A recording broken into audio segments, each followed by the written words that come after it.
Build your sales process. Understanding the sales cycle in Zoho CRM. There's a sales cycle in every business. Although selling might go through different stages in various companies, there's a pattern that we all follow that defines the sales cycle. A sales cycle can generally be defined as the different stages from acquiring leads to closing a deal. The stages include prospecting, qualification, initial contact, offering, negotiating, and closing. Lead capturing is the first step that most businesses would take in a sales cycle.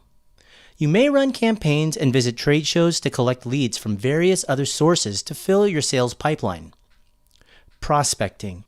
Once you have the list of leads, the initial contact starts. Some of them may be interested in listening to what you have to offer, while others may not even qualify for the next stage. The plan would be to create a database of potential customers who might at some point buy what you offer. Connecting. In this next step of your sales cycle, you would gather all the information about the prospect's requirements. You may connect with the prospects via emails, calls, or even social media to share what you offer and find out if they're interested to know more. Offering. The previous step will greatly help you in understanding and building a presentation that will address the business requirements of the prospect. At this stage, your team needs to tailor your proposal according to the prospect's needs. Negotiating. Even with the best offerings, your prospects may hesitate and object to the price, delivery timeframe, or terms. For this stage, your sales teams need to stay positive and be prepared in handling the situation to speed up the process and to push the deal further through the sales pipeline. Closing. And finally, it's time to close the deal when the purchase is made or a contract is signed. Now, to put it in perspective, let's see how an ideal sales cycle can be mapped and implemented in your Zoho CRM account. The primary modules that will capture the sales cycle in your CRM account are leads, contacts, accounts, deals, and activities. The leads module is where all your lead information is captured. You can import a bunch of leads that were collected from trade shows and campaigns, or gather them via web forms. You can also directly add a lead from the Facebook or Twitter accounts of your company when they're integrated with your CRM account. Next, it's essential to find out the best opportunities that might give you a winning deal. As the primary means of communication, emails can be sent and associated to leads by configuring IMAP or POP accounts within your CRM account. Additionally, make use of the Activities module to create tasks and events, and also to register call logs. These details can be associated with each lead.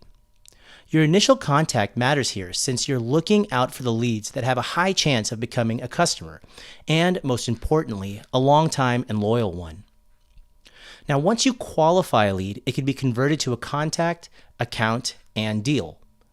Contacts are people with whom you communicate for a business opportunity. They can be the decision makers in a company, administrators, or even partners. Accounts, on the other hand, are companies or departments within a company that your organization is currently doing business with or plans to do business with in the future.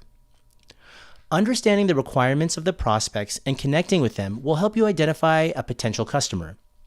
So you could identify a potential customer as early as converting a lead and create a deal to track the various stages the deal goes through in the sales pipeline. Finally, the deal can be marked as closed won or lost. Initial stages in your sales process. Now that we've covered an ideal sales cycle in Zoho CRM, let's discuss the initial stage in a sales process, the lead management. The cycle goes like this: lead capturing, distributing, tracking, nurturing, and finally, converting. Plan on how you would like to implement these stages in your CRM account. Lead capturing. First, list down the various sources that your leads come from and how you can capture it all within the leads module. Adding leads manually is not feasible, and automating lead capturing can ensure that you don't miss out on the details collected from the source.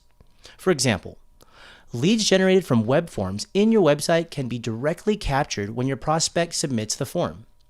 Customers today have a presence on social media, so integrating Facebook and Twitter within your CRM account can be of really interesting use.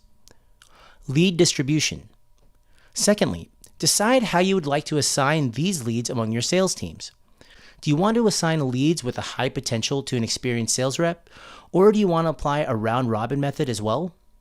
Assignment rules can help you distribute leads to various team members. This automation can make sure that you reduce the response time and leads are appropriately distributed within the team. Lead tracking. Next, determine the components that you want to track and measure from the data that you have in the leads module. For example, you may want to know the average time taken for leads to get qualified and converted, or the number of leads that you receive from a particular source or industry. Create these reports or filter it out in a list view to analyze. Lead nurture. Then, list out ways to constantly engage with the leads across different channels. Not all leads are interested right away to make a purchase. You may want to identify such leads to put them in the lead nurturing cycle. Emails, calls, and social media will assist you in communicating at the right time, as timing is essential. Lead conversion. And lastly, decide your conversion point. Your sales cycle may require you to fulfill certain criteria before you qualify a lead. Say for digital marketing campaigns, filling up the survey or a contact us form on the landing page is a good conversion point. In a trade show, requesting a demo and exchanging business cards can also be a conversion point for your business. Configure and mandate these in CRM so that sales teams adhere to the defined process. From here, there are two main components that primarily cover the sales cycle implementation: lead conversion mapping and deal stage customization and stage probability mapping. As seen before, the initial information collected for a lead can be distributed to a contact, account, and deal. Zoho CRM comes with a pre-built lead conversion process where a qualified lead can be converted. All the details of the person are stored as a contact, and the details of the company are captured as an account. If the lead is all ready to give you a deal, you can create a deal record as well during the lead conversion. The key is to map all the fields from leads to contacts, accounts, and deals modules. Well, since not all businesses follow the same process, customizing the deal stages and creating a sales pipeline is significant. The deal stages in your business may be in line with prospecting, demo scheduled, need analysis, qualified, negotiation, and closed, won, or lost. When it does not match, you have the flexibility to change them as you need. Adding to that is the flexibility to change the stage probability mapping. Deal stages help you identify where the prospect is in the sales pipeline and tells you the likelihood of a sale. Identify the deal stages and its willing probability to configure in your CRM account. So say for instance in the proposal stage, there's a 75% chance of closing the deal, and in the negotiation stage, there's a 90% chance. When the stages are mapped to the probability of a sale like this, it gives visibility into your forecasts and your targets. So let's summarize what we've learned. Sales cycle is different for every business. You need to identify and define the stages included from acquiring leads to closing a deal. Map these stages with the functionalities in Zoho CRM to implement them in your business account. Get the lead management sorted as it's the first stage in your sales process. And finally, go over the lead conversion strategies and deal probability mapping to get the sales process in place, from lead capturing to closing a deal.